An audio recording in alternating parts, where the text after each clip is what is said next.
Hi guys, welcome to my channel Sudipa's কিচেনে। আজ আমি আপনাদের সামনে নিয়ে এলাম আচারি বেগুনের রেসিপি। এই রেসিপিটি ভাত, রুটি, নান, পরোটা যে কোনো কিছুর সাথে আপনারা খেতে পারেন। খেতে অনেক সুস্বাদু এবং দুর্দান্ত। উপকরণের জন্য আমি এখানে নিয়েছি আস্ত একটা বেগুন, টুকরো করে বড় সাইজের টুকরো করে কেটে নিয়েছি 2 থেকে 3 গুঁটো পেঁয়াজ কুচি করে কেটে নিয়েছি এখানে তেঁতুলের কাঠ নিয়েছি, আর নিয়েছি অল্প একটু রসুন বাটা, আদা বাটা। আর ব্যাটার তৈরি করার জন্য আমি এখানে 1 বাটি চালের গুঁড়ো নিয়েছি। মশলার মধ্যে আমি এখানে নিয়েছি ফোড়নের জন্য 5 ফোড়ন নিয়েছি, সঙ্গে 4 থেকে 5টা শুকনো লঙ্কা নিয়েছি হলুদ গুঁড়ো, লঙ্কা গুঁড়ো, নুন, জিরে গুঁড়ো ও কাশ্মীরি চিলি পাউডার। এখন আমি কেটে রাখা বেগুনের টুকরোগুলোকে নুন হলুদ দিয়ে মেখে কিছুক্ষণের জন্য রেখে দেব। দেখুন, এখানে আমি বেগুনের টুকরোগুলোকে নুন হলুদ দিয়ে মেখে রেখে দিয়েছি। এখন আমি ব্যাটার তৈরি করার জন্য যে চালের গুঁড়োটা নিয়েছিলাম সেটা দিয়ে একটি ব্যাটার তৈরি করে নেব। চালের গুঁড়ো,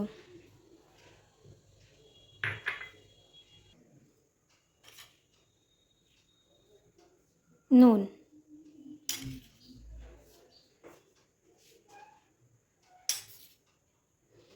কিছুটা হলুদ গুঁড়ো দিয়ে দিলাম,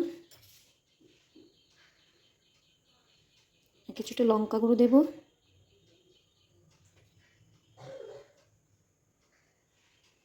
অল্প একটু জিরে গুঁড়ো সেটাতে অ্যাড করব।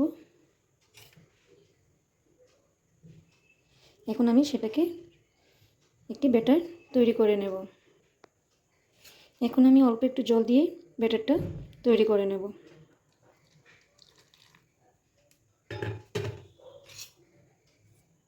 দেখুন, আমার ব্যাটারটি তৈরি হয়ে এসছে। এখন আমি চুলোতে ফ্রাইং প্যানটি বসিয়ে দেব। এখন আমি বেগুনের টুকরোগুলোকে ব্যাটার লাগিয়ে একে একে তেলের মধ্যে দিয়ে দেব।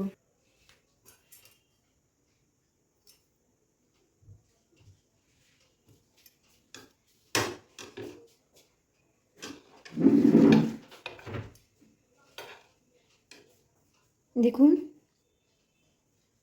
এভাবে আমি সবকটি বড়াকে একে একে তেলের মধ্যে দিয়ে দেব।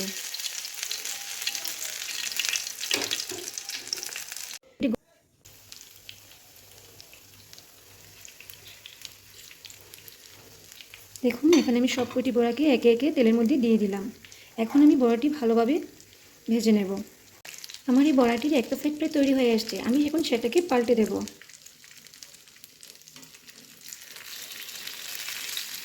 দেখুন, একটা সাইড প্রায় তৈরি হয়ে এসছে। আমি এখন অপর সাইডটা হওয়ার জন্য সেটাকে পাল্টে দিচ্ছি।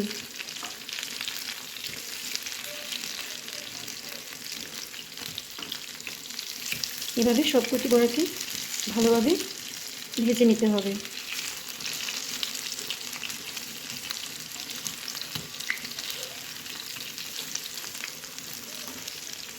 এখন আমি অপর সাইডটা হওয়ার জন্য অপেক্ষা করব। দেখুন, আমার বেগুনটি পুরোপুরিভাবে ভাজা হয়ে এসছে। এখন আমি সেটাকে একটি পাত্রের মধ্যে নামিয়ে নেব।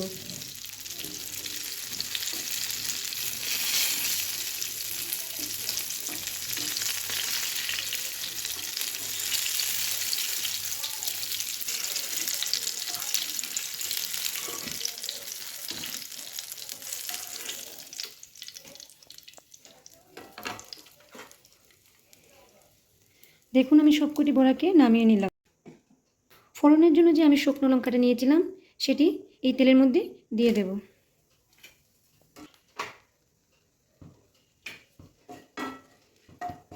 আমার শুকনো লঙ্কাটি প্রায় ভাজা ভাজা হয়ে আসছে। আমি এখন সেটাতে 5 ফোড়ন দিয়ে দেব।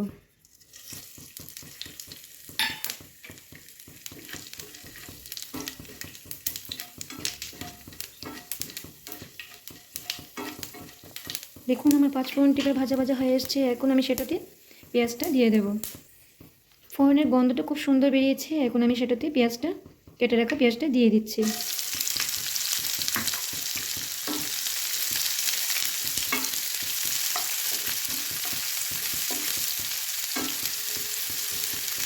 আমার পেঁয়াজটা কিছুটা ভাজা ভাজা হয়ে এলে আমি তাতে আদা রসুন পেস্টও দিয়ে দেব।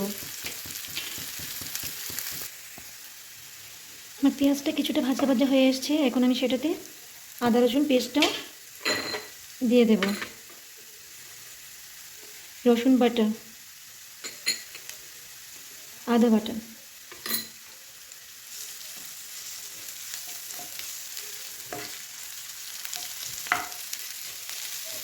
বাকি সব মশলাটাও একে একে দিয়ে দেব।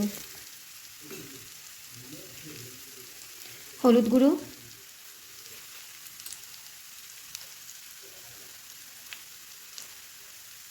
লঙ্কা গুঁড়ো পরিমাণ মতো দিলাম,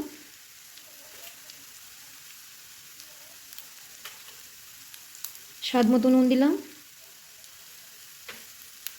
খুব বেশি দেব না, আপনারা সেটা পরিমাণ মতো দেবেন। সামান্য জিরে গুঁড়োটা দিলাম,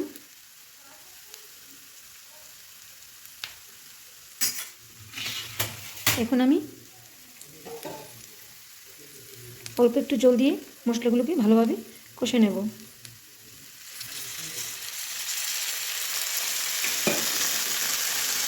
হবে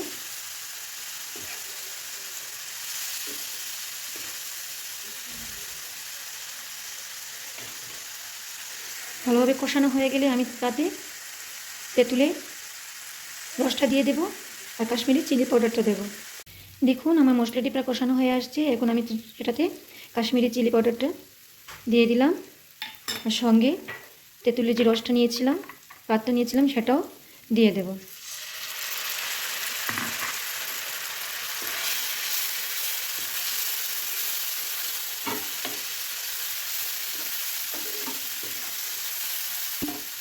তেঁতুলের কাঠটা দেওয়ার পর আমার মশলার রঙটা একটু কালো কালো হয়ে এসছে।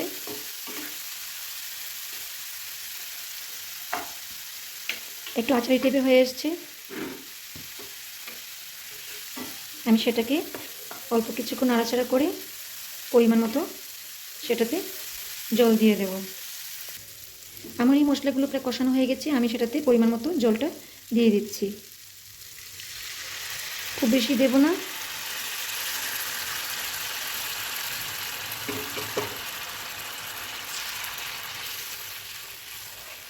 এখন আমি সেটা ফুটে আসার জন্য কিছুক্ষণ ঢেকে দেব।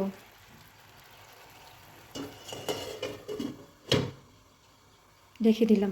দেখুন আমার ঝোলটি ফুটে এসছে। আমি এখন ঢাকনাটি সরিয়ে সেটাতে ভেজে রাখা বেগুনগুলো দিয়ে দেব।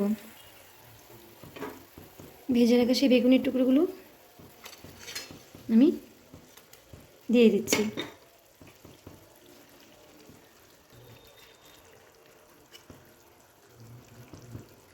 এখন আমি সেটাকে আবারও কিছুক্ষণের জন্য ঢেকে দেব। এখন আমি ঢাকনাটি তুলে দেখে নেব যে আমার রান্নাটি প্রায় কতটুকু পরিমাণ তৈরি হয়ে এসছে। আমার রান্নাটি প্রায় তৈরি হয়ে এসছে, একটা গ্রেভির মতো হয়ে গেছে। আমার এই আচারি বেগুনটি প্রায় তৈরি হয়ে আসছে। সেটাকে পাল্টে না দিলেও চলবে, কারণ বেগুনটা অনেক সফট। এখন আমার রান্নাটা প্রায় তৈরি হয়ে এসছে। আমি এখন সেটাকে একটি পাত্রের মধ্যে নামিয়ে নেব। যদি আমার এই রেসিপিটি আপনাদের ভালো লেগে থাকে তাহলে আপনারা অবশ্যই আমার চ্যানেলটিকে লাইক, কমেন্ট, শেয়ার এবং সাবস্ক্রাইব করে দেবেন। ধন্যবাদ।